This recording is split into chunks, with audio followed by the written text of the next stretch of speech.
अवधूत चिंतन श्री गुरुदेव दत्त स्वामी महाराज की जय. माझ्या स्वामी भक्तीचा प्रसाद या चॅनलमध्ये मी सर्वांचं मनापासून स्वागत करते आणि स्वामी महाराजांचा ही प्रार्थना करते की सर्वांना चांगली बुद्धी, चांगलं आरोग्य दे आणि सर्वांचे चांगल्या इच्छा स्वामी महाराज नक्की पूर्ण करो, हीच ईश्वरचरणी प्रार्थना करते.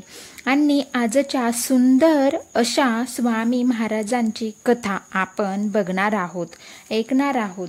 स्वामी महाराजांनी आळस केल्याने काय होते, आळस का त्यागला पाहिजे, हे या कथेमध्ये स्पष्टपणे सांगितले आहे. माणसामध्ये प्रत्येक एक दुर्गुण असतो, तो आहे आळस. त्यांचा त्याग केला तर काय होते. स्वामी महाराजांनी या कथेमध्ये आळसावर एकदम घनघाती प्रहार केला होता. त्या दिवशी असाच एक माणूस स्वामींना दिसला. स्वामी महाराजांसमोर आला. स्वामी महाराज दरबारात बसले होते. तेव्हा तो स्वामींपुढे येऊन उभा राहिला आणि स्वामी महाराजांना त्यांच्या सर्व इच्छा सांगत होता. तोच स्वामी महाराज खूप क्रोधित झाले. स्वामी महाराजांचा चेहरा क्रोधाने लालभडक झाला.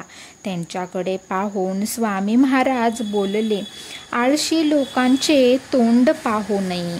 स्वामी भक्तांनो, स्वामी महाराजांचे हा क्रोध बघून त्या व्यक्तीच्या सर्व अंग थरथर कापू लागले. अंगातून घाम गळू लागला. त्याला वाटले आता आपले काही खरे नाही.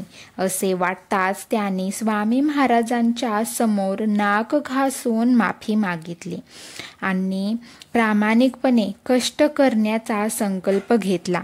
हा सर्व प्रकार सभोवतालची सगळी लोक बघत होती.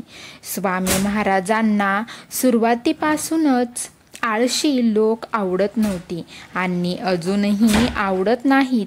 तर जर कोणाला स्वामींचा भक्त बनायचं असेल तर सर्वप्रथम आळस त्यागला पाहिजे.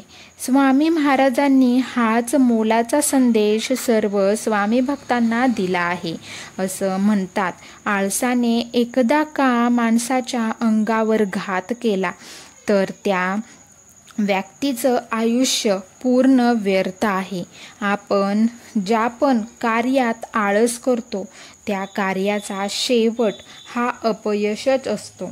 म्हणूनच स्वामी महाराज सांगतात, आपण कितीही देवदेव केले, पूजापाठ केले, पारायण केली, पण जर आपल्या आळसामध्ये सर्व केलं तर त्याचं फळ आपल्याला भेटत नाही. आणि म्हणूनच स्वामी महाराजांना आळशी माणसांचा राग येतो. आणि म्हणूनच आपल्याला जर स्वामी भक्त बनायचं असेल आणि स्वामींच्या हृदयात स्थान मिळवायचं असेल तर सर्वप्रथम आळस नावाच्या दुर्गुणाचा त्याग करावा. प्रत्येक कर्म हे चांगल्या प्रकारे पार पाडले पाहिजेत. स्वामी महाराज हे नेहमी सांगत असतात की तुम्ही जे कर्म करत आहात त्यात मी आहे, पण तुम्ही तुमचा मनाचा भाव नीट ठेवा आणि कर्म करत राहा आणि नाम जप करत चला.